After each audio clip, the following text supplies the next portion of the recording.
all know, this is a food show, and I travel to different provinces around the Philippines, and I explore their culture, and of course I explore their food, and I somehow always find myself with some sort of dish in front of me. So once again, here I am with yet another dish in front of me, but this one is a little bit more special.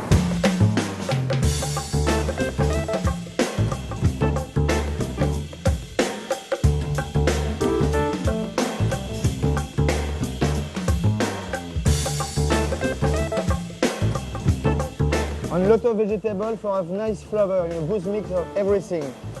And in France, when we serve this to friends, okay, like this, we said bon appétit, bien sûr.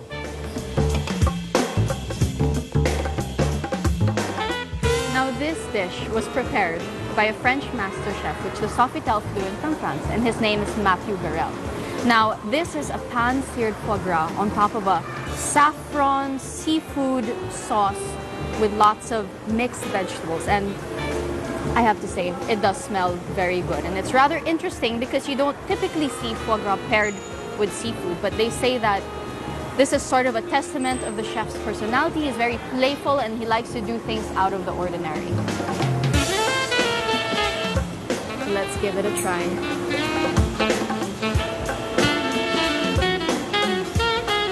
I have to tell you guys, if you don't already know this, foie gras is one of my weaknesses. This is something I have a very hard time resisting.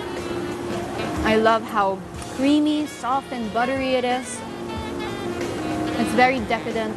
It's a very luxurious ingredient, and I absolutely adore it. Now, as I mentioned earlier, I've never really seen it paired with this seafood saffron type broth and vegetables, but it's still very interesting. Oh, I'd like to try you triple tomat. Ooh! Sirap Rosé de Matan is one of our best sellers. It has rose water with syrup vodka, a little bit of red wine vinaigrette, and a dash of rose water. Yes, I'd love some. That sounds wonderful. Thank you. Yum, that sounds amazing. Sounds very refreshing.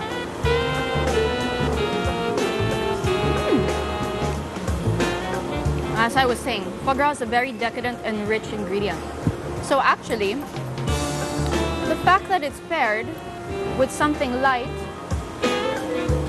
like seafood and fresh vegetables in a very clean tasting broth, somehow it works out.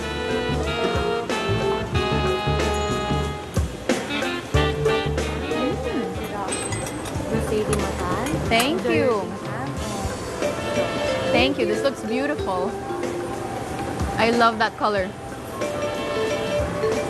Now, you know, when it comes to food, it's a lot easier for people to focus on enjoying the finer things in life, to focus on these fine ingredients, on the best places, Michelin stars, or, you know, places with wonderful reviews. To be honest, it wasn't my cup of tea. But the important thing is, I did try it, and I walked away with a really funny experience that I can share with people. You know, it's really a conversation piece. You go out and people ask me, what's the weirdest thing you've eaten? And that's one of the stories that I share with them. And they're always so curious to ask about the flavors and how did you eat it? And I have to describe that it's like an accordion, that I had to pull it out of my mouth and make sip and get all the juices. And people are looking at you and you have to be careful not to offend anybody. And, you know, it's really all about appreciating the experience. You know, it all goes together, and this is also part of other cultures. You know, you have to be respectful, and just because you don't like something doesn't mean others don't like it or others don't appreciate it. Now, some things might look odd or gross or weird, or it might smell funny or look disgusting, and you're rather scared to try it. But the important thing is to try it anyway, because you might learn that you like something new. For example, these exotic delicacies. I'm just reminiscing about that tamilok again, and I'm telling you, it was petrifying to me to see them harvest it, because there were like these white globs, and it looked like white globs of snot coming out of that driftwood. And I was so grossed out, and I was trying to keep it together, and I was kind of like even speaking into my microphone a little bit, like, I don't want to eat it, I don't want to eat it. This is rather scary looking. And they were like, just try it, you know, they really convinced me, and I was like, okay, you know, Sandra, this is what you're all about. You're all about trying new things and about the new experiences. So I had to suck it up and brave through it for you guys, for the audience, because I know you guys love watching me eat weird things. And I powered through, and I took a bite, and I was so surprised to find that it was actually very good.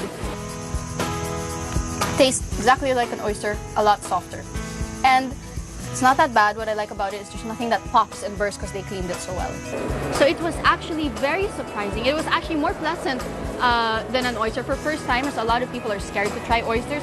This is actually something that I think would be more pleasant for them to try because nothing bursts, nothing pops. It's just soft, sweet, and very surprisingly pleasant.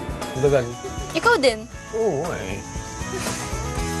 So I was really happy to learn that I enjoyed something new. It's expanding my taste buds and my palate. So cheers to new experiences and the wonderful things I've learned along the way.